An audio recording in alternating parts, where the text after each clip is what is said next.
Hello, everyone, and welcome to Vanished Chicagoland Stories, the podcast. I'm your host, Pete Costanes. This is episode 148, season 6. Today's date is July 16th, 2022, and thank you for joining me today. I have an interesting show coming up. I will talk about Bob Collins. He worked at WGN radio for many years and until his untimely death. I will talk about my memories of listening to him and about this tragic accident that took his life. Also, I will talk about the Steinberg-Baum discount stores. They were a chain of discount stores in the Chicagoland area. Talk about a little bit of the history. There's not much about it, but and its downfall. So it's a very interesting topic for this particular store. But right now, the program will go into a commercial break. And this program is brought to you by Legs Pantyhose, like L apostrophe eggs. And here's a commercial from 1976 with that famous jingle. So most people probably remember it or they know what I'm talking about. But when you tune in to listen, you will.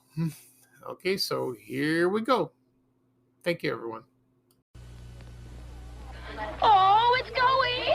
I was trying to paper the ceiling when my roommate said... The wallpaper's sagging, but not as bad as your pantyhose.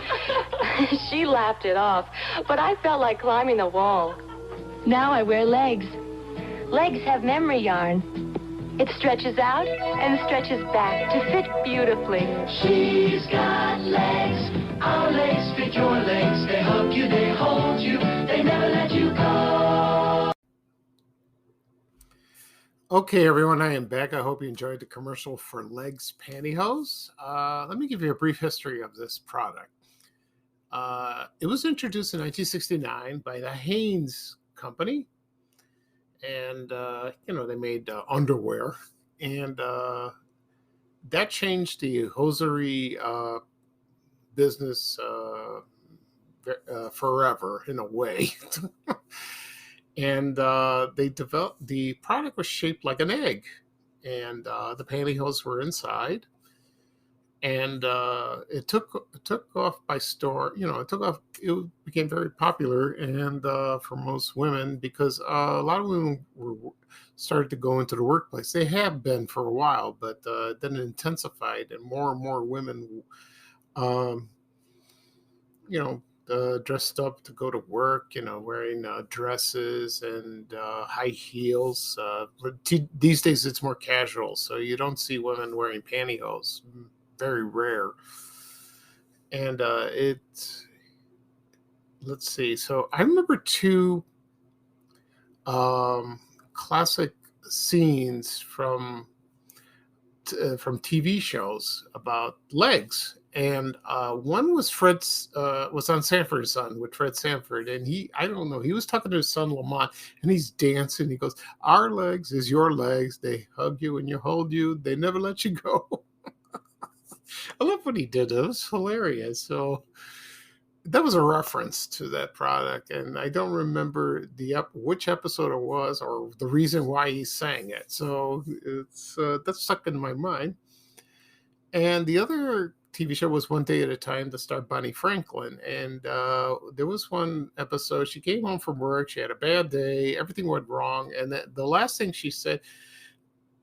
And to top of all that, I went to the store and I came home with an empty egg, which meant somebody stole the pantyhose from the legs, container. And I just sang the jingle, which became very famous. It's still being made, but the egg is gone. It's they changed it for environmental reasons. And do you remember when you go to the store, usually a drugstore, you have the display, and it's like a tall egg, like elongated, like oblong. I think the word is oblong. And all the pantyhose were in stock inside the egg, and it said legs on top. I remember that. When I went to a drugstore in the 70s.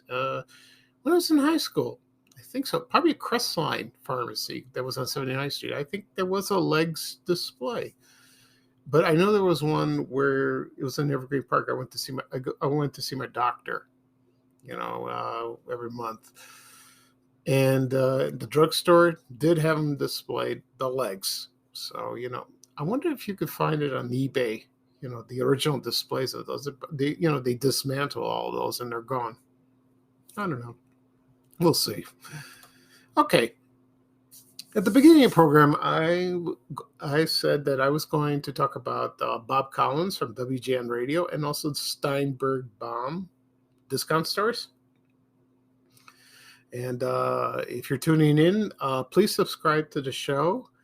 I'm on Apple Podcasts, Google Podcasts, Stitcher, Spotify. I also have my YouTube channel, Chicagoland Stories. You can check out.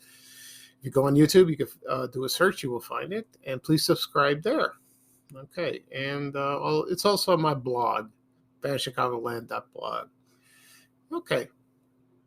First off, we're going to talk about Steinberg-Baum discount store. Now, I don't know much about history of this place. I don't know where it started, or I know when approximately it started. It started around like the late 50s. It was mostly in the Chicagoland area. There's some information on the internet that I think it started in Springfield, Illinois. I could be wrong, but maybe it did. I don't know, because there's some references to that. And so it opened in the late 50s, and it was the owners were Louis Steinberg and Frank Baum, not L. Frank Baum, who created the Wizard of Oz. It's not him. And they were very prominent in the 60s and early 70s. I tried to find the locations in the Chicago area, and I did find the store locations. So I'm going to read off right now. So if you remember, okay, here we go. There was a Steinberg-Baum in Howey, Illinois. I don't know where Howey is, but probably downstate, I would imagine. There was one in Niles, 7557 West Oakton. There was one in the Chicago area at 4195 South Arch Avenue. I believe that's the Brighton Park neighborhood. Yeah. Next up, it was in Elmwood Park at 7216 West Grand Avenue. Also in 3225 Kirchhoff in Rolling Meadows, Illinois, probably near where I used to work. Also, people from the South Side remember there were two locations on the South Side. One was at 2233 West 79th Street. That was east of Western Avenue, around Oakley Avenue. Also, 3056 North Halsted in, it's Lakeview area. That was in Chicago. Also, 3319 North Cicero. That's about Belmont in Chicago. Also, 3843 West 63rd Street. That was east of Pulaski, South Pulaski. It was there. And let's see. I think that's the last one. No, there's two more. The other one was in Joliet, 101 North Reed. And the last one was in Hammond, Indiana, 5550 Saul Street. So over the years on Facebook, I've noticed I posted catalogs and pictures of the store, advertisements, most of the catalogs were toys. And they were supplements found in I believe the Chicago Tribune, maybe the Sun-Times, probably, but mostly in the Chicago Tribune. I remember seeing this when I was a kid. I never went to this store, but I remember the ads for that. And they had a great selection of toys, like Ideal toys, remember that? Or Milton Bradley board games. They had those, and they sold other, but it was a discount store. It was like it's Walmart of the day. And there were a lot of them in the 60s. There were like Shoppers World. There was, I can't think of a couple more. There was Zare, Tops. Anyone remember that? it was that kind of store. Now, this gets interesting when I'm going to talk about. Around in the early 70s, like about 1971, the owners were embezzled money from a bank, and it was a conspiracy. So they got caught, and I think Louis Steinberg, I believe it's him, fled to Rhodesia, which is now Zimbabwe. That's what it is, but it was Rhodesia at the time, and I don't know, he faced trial. I don't know the whole story of this, so he probably did. And I think they were sentenced to prison, both of them, and then eventually the stores closed. So that was the end of that. And so that's kind of embarrassing, to do something like that. I guess they got greedy. You have that greed inside you, and you can't help yourself. So that's probably what happened. And not much, most people remember that because it made headlines in the newspapers and probably on the news and television. So there's another Chicagoland business that vanished and should have stuck around. They tried to according to some sources, they tried to reopen them, and they did for a while, but they were bought up from another company, and that was that, and it just became extinct. that was it. Okay, so that's what I know much about Steinberg and Baum discount store. So if you want to comment on after I publish this episode, please do.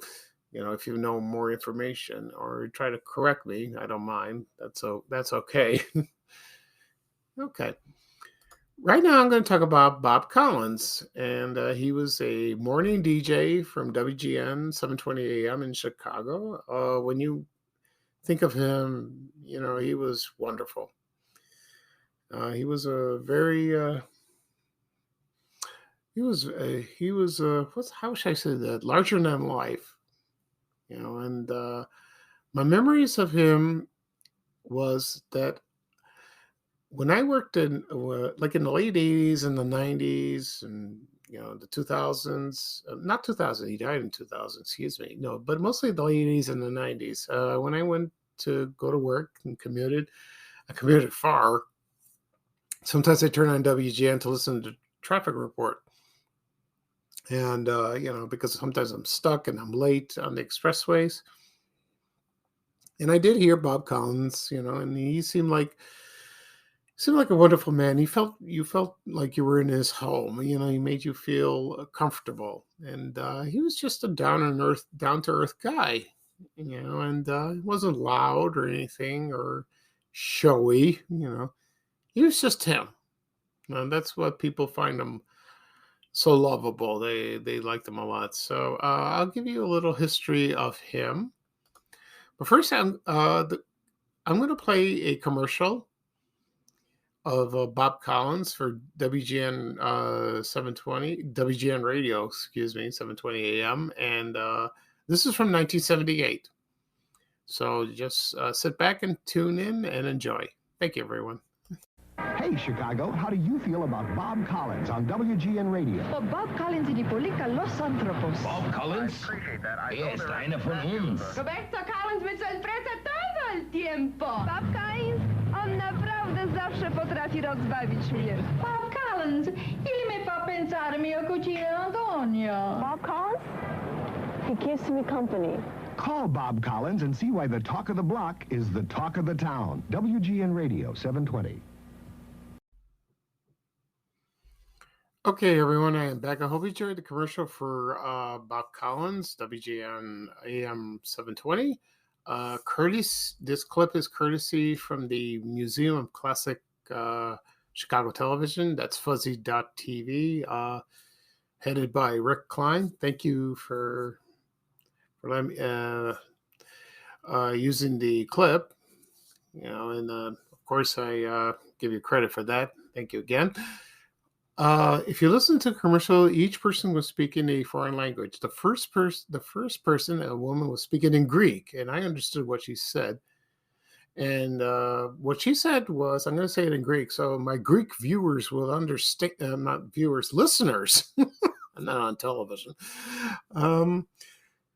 Get used to that, watching TV, but it's listeners. And he said, O Bob Collins in the Polika Los Anthropos. Most of the time my Greek is impeccable. Other times, terrible. So he said he's a very good man. That's what she said. And there were other people that said in different languages. So I remember this commercial distinctly, and they played it on TV in the late 70s. And so, my mother, when she first watched it, she goes, "Oh, she's talking Greek. She's telling me in Greek like that." So every time she hears something like that, or other Greek people do, they go crazy like that. So, okay. So right now I'm going to talk about Bob Collins' biography. And so here we go. Okay. So he was born, that wasn't his real name. It's not Bob Collins. His real name was Harold Wallace Lee. And I believe he this is a little, what's the word for it? A little contradiction. He's from Lakeland, Florida, but someone told me he was born in Tennessee and then he moved there. So it could be either. And he became, he legally changed his name to Bob Collins when he began his radio in this 1960s. And he attended University of Florida. And he worked at a radio station in Gainesville, Florida, which the university is located. And then he earned a degree in journalism from Florida Southern College. Then he worked around in Tampa, radio station in Tampa. So he worked around in Florida for a while. Then he moved to Knoxville, Tennessee. Then he went to Milwaukee, worked at 2 radio stations. And in 1974, he joined WGN AM radio. Yeah. Then when Wally Phillips retired in July 1986, Bob Collins took over his time slot. Excuse me, and he was there until the day he died. And he was there, and the ratings went through the roof. Excuse me. So he, became very popular. The ratings were very healthy, and people tuned in every morning to listen. He was like a friend of the family, and he was known as Uncle Bobby. It was so funny, and he rode he flew a plane, he rode a motorcycle, and he was a big Chicago Cubs fan. Sorry, White Sox fan. That's the way it is. So. And so he was well liked by his colleagues, viewers, like that. Then, in February 8th of 2000, and he was flying in a plane, and they collided, with another plane when they were approaching to the runway, and this happened at the Waukegan Airport in Waukegan, Illinois. The student pilot was a woman. Her name was Sharon Hawk, and she was directly below him. But they didn't know each other's presence until they collided. And then Bob Collins tried to steer his plane to go, for a safe landing, but it crashed and it burned on top of a nearby hospital, and it killed him and a passenger. And they were injured, and there were 5 people injured on the ground. And the student pilot also crashed about a few blocks away, and she died as well. So that was a horrific day, a terrible accident, and they tried to contact the control tower, but they couldn't. So until it was too late. So that was that. So that was awful. And I remember when they announced his death, the radio, of course, and on television. Oh, that was bad. That was really bad.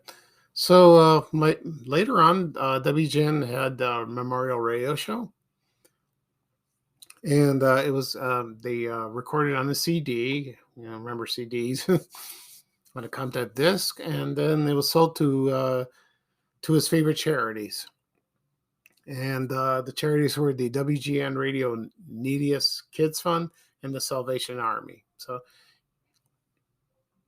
that was very sad. So I'll be back in one moment. Thank you. Okay, everyone, I'm back. I'm sorry I had to cut off. I had a cough, so I had something in my throat. I didn't want to cough and scare people on the microphone. So what I was talking about before, it's Bob Collins. So it's very sad what happened to him. And when you think of WGN Radio, you think of two people, Wally Phillips and Bob Collins. I did a podcast episode of Wally Phillips a while back. You can care to listen if you like. And now I'm doing Bob Collins. So someone suggested to me, why don't you do a show about him? And I said, oh, I will. And that happened about months ago. So I figured, yeah, I'll do one now. I still get requests, suggestions, for topics for me to discuss. I get a lot of them. I really do. So I'll do what I can. I'm just one person.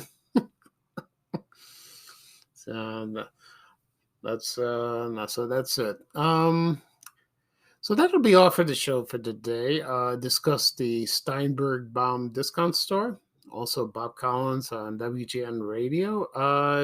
Like I said on the beginning of the show, you can subscribe to my podcast, Vanishing Chicagoland Stories, on any podcast that's available: Apple Podcasts, Spotify, Breaker, Stitcher, Google Podcasts. Also, you can listen on my YouTube channel, Vanishing Chicagoland Stories. You can subscribe there. I also do another podcast, TV Oblivion. I started it about a month ago. I will do an episode of that. That's episode 10 tomorrow morning to be exact. And that should be a fun show. And let's see. So you can subscribe to that one wherever's available. It also has a YouTube channel, TV Oblivion. Okay. So this is Pete Costanis, your host of Vanishing Chicagoland Stories. Thank you for joining me today. I had fun talking to you.